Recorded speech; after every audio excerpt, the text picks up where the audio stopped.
यूआरटीआई के अंदर राइनाइटिस हम देख रहे थे और राइनाइटिस की पिछली क्लासेज में राइट यूआरटीआई पार्ट 1 और यूआरटीआई पार्ट 2 के अंदर हमने राइनाइटिस का ही जिक्र किया है और राइनाइटिस को ही हम आगे बढ़ाएंगे। पिछली क्लासेस के अंदर हमने राइनाइटिस का इंट्रोडक्शन से लगा के कॉजेज वगैरह हमने स्टडी कर लिया था। अभी हम राइनाइटिस का इटियोलॉजिकल जो कि non allergic rhinitis right non allergic rhinitis के अंदर हम आगे डिस्कस करेंगे। नॉन एलर्जिक राइनाइटिस के क्या क्या कारण हो सकते हैं ये मैंने आपको बताया था और कॉजेज के अकॉर्डिंग ठीक है कारण के अकॉर्डिंग कारण के अनुसार राइनाइटिस के क्या क्या टाइप हो सकते हैं ये डिस्कस हम कर रहे थे।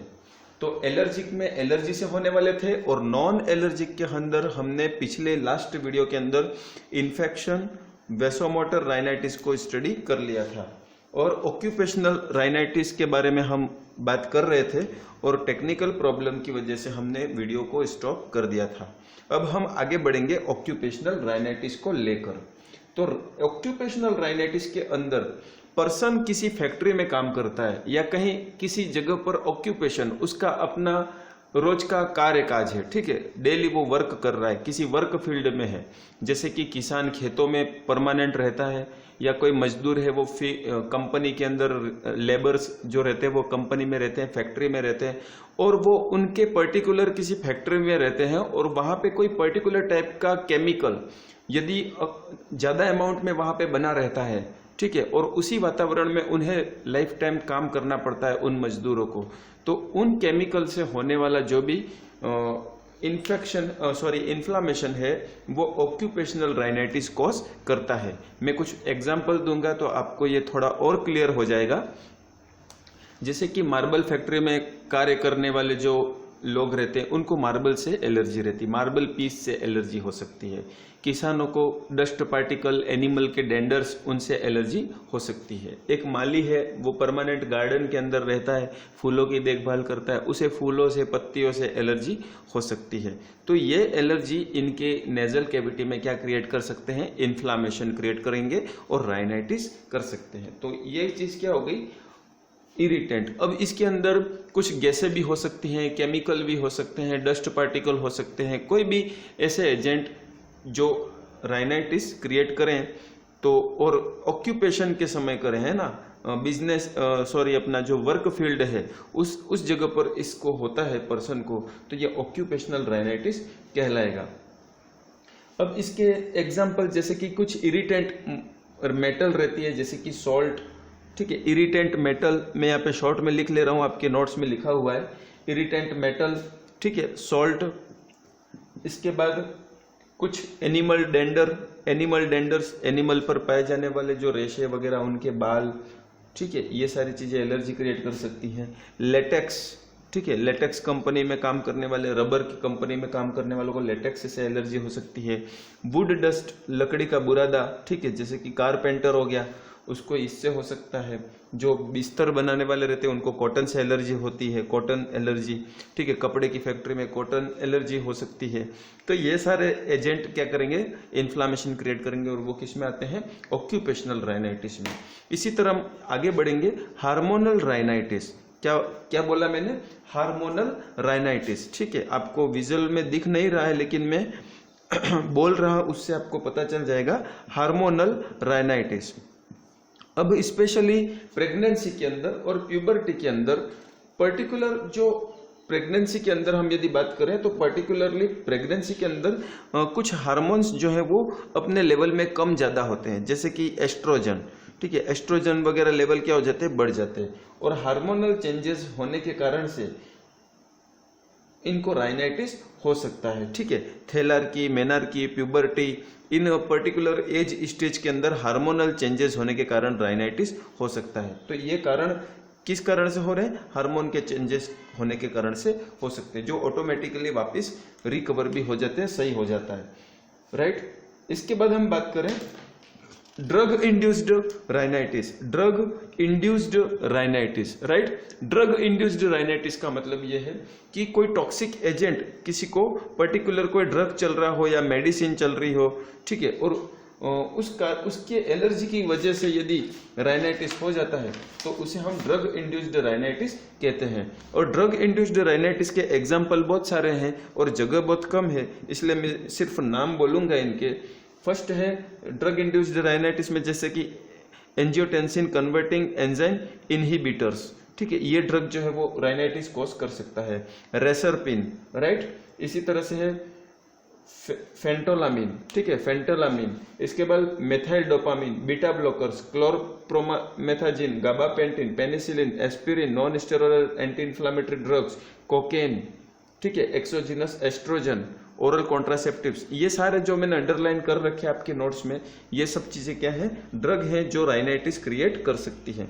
इसके बाद हम यदि बात करें तो gustatory rhinitis, gustatory is related to the tongue, जीभ, ठीक है, जीभ से रिलेटेड है। जीभ पर यदि कोई ऐसा केमिकल या इरिटेंट आ जाए तो आपके नाक में से पानी आ जाता है, जैसे कि पानीपुरी के अंदर मिर्ची ज्यादा हो जाना, राइट, या एकदम से तीखा कोई चीज ले लेना या कोई तीखी चीज ले लेना या गर्म चीज यदि हम टेस्ट करते हैं तो एकदम से नाक के अंदर क्या आ जाएगा, पानी आ जाएगा, और इरिटेशन के कारण से ये पानी आता है। तो क्यों हुआ, ये एक्यूट इन्फ्लामेशन है, ठीक है, एलर्जी की वजह से।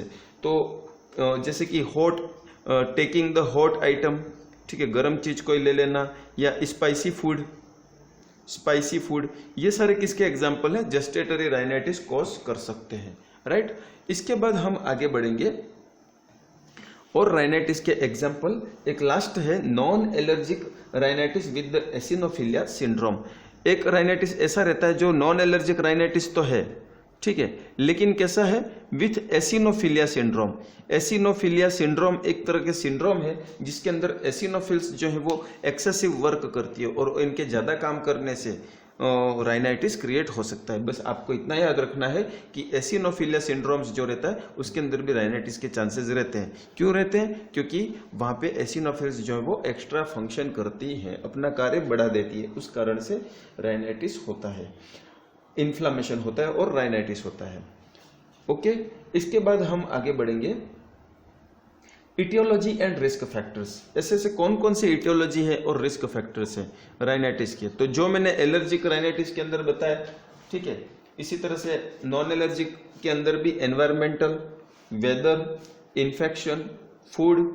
नॉन एलर्जिक में क्या कहा जाएगा, एनवायरमेंटल, राइट, वेदर, इन्फेक्शन, ठीक है, फूड पॉइजनिंग, फूड या फूड बेवरेज जैसे कि स्पाइसी वगैरह मैंने भी आपको बताया, राइट। तो आपको सिर्फ इसमें रेड हेडिंग जो सर्टेन मेडिकेशंस, कुछ मेडिसिन्स, तो ये जो मैंने अभी टाइप्स के अंदर बताया वही सारे क्या हो जाएंगे, इटियोलॉजी हो जाएंगे, ठीक है। मेटल, डस्ट पार्टिकल, यदि आप टाइप अच्छे से पढ़ लेते हो और उसके एग्जाम्पल जैसे कि मैंने मेटल वेटल बताया, ठीक है, और ये जो भी ड्रग्स वगैरह, जो भी ड्रग इंड्यूस्ड राइनाइटिस वगैरह हमने जो पिछले अभी पढ़ा था, किसके अंदर, ये अपना टाइप्स के अंदर, राइट, क्लासिफिकेशन टाइप के अंदर, infectious, vasomotor, occupational, hormonal, drug induced, इसके अंदर जो चीजें आप लिख रहे हो वही चीजें सब क्या है, इटियोलॉजी है। तो इसमें से अलग नोट्स बनाने की जरूरत नहीं है, फिर भी आप बना रहे हो तो ये लिख सकते हो, एनवायरमेंटल, ठीक है, weather, infection, food beverage and medications, और हार्मोनल चेंजेस, और सर्टेन हेल्थ प्रॉब्लम्स, ये सब चीज क्या कर सकती है, राइनाइटिस कर सकती है। तो इटियोलॉजी के अंदर आपको ये हेडिंग्स ओनली लिख देना है। आगे बढ़ेंगे डायग्नोस्टिक इवेल्युएशन। डायग्नोस्टिक इवेल्युएशन, तो एलर्जिक राइनाइटिस के अंदर आप जो डायग्नोस्टिक इवेल्युएशन करते थे वही सारे डायग्नोस्टिक इवेल्युएशन इसके अंदर होंगे। स्किन टेस्ट होगा, ठीक है, स्किन टेस्ट होगा, ब्लड टेस्ट होगा। अब इसमें समझने जैसा कुछ नहीं है क्योंकि ये सब मैंने पहले बता रखा है, ओके। इसके बाद nasal endoscopy, nasal endoscopy, okay, computerised CT scan, computerised tomography, तो ये सब डायग्नोस्टिक इवेल्युएशन है।